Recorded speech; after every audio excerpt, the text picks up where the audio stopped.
14 abad yang lalu, baginda Nabi Muhammad SAW memberikan satu pernyataan yang begitu jelas.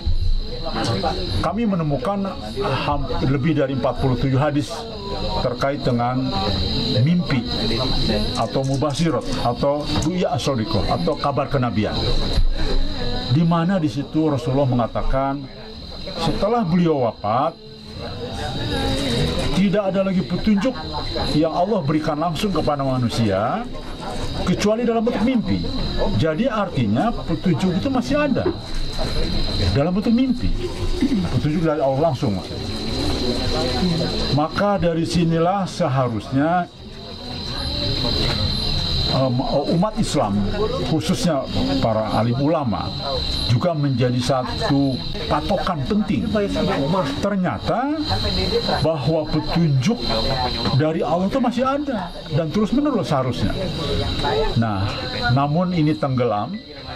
Semua mengejar dalam konteks ilmu hanya dari textbook, sehingga faktanya hari ini umat Islam semakin lemah, umat Islam terpecah belah, kesombongan ilmu masing-masing, penafsiran berbeda menonjol, bahkan saling hujat dan sebagainya. Padahal Qurannya sama, hadisnya sama, ulamanya juga sama. Bahkan kita merujuk kepada mazhab yang juga gurunya juga sama. Tetapi kenapa demikian terpecah? Karena umat makin pinter.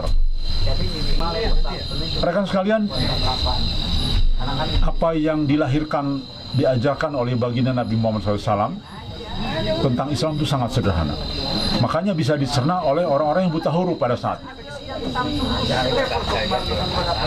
Namun justru Islam itu semakin rumit, semakin terpecah ketika muncullah yang dianggap orang-orang yang terpelajar ini menjadi rumit dan bahkan terpecah menjadi satu permusuhan internal sendiri.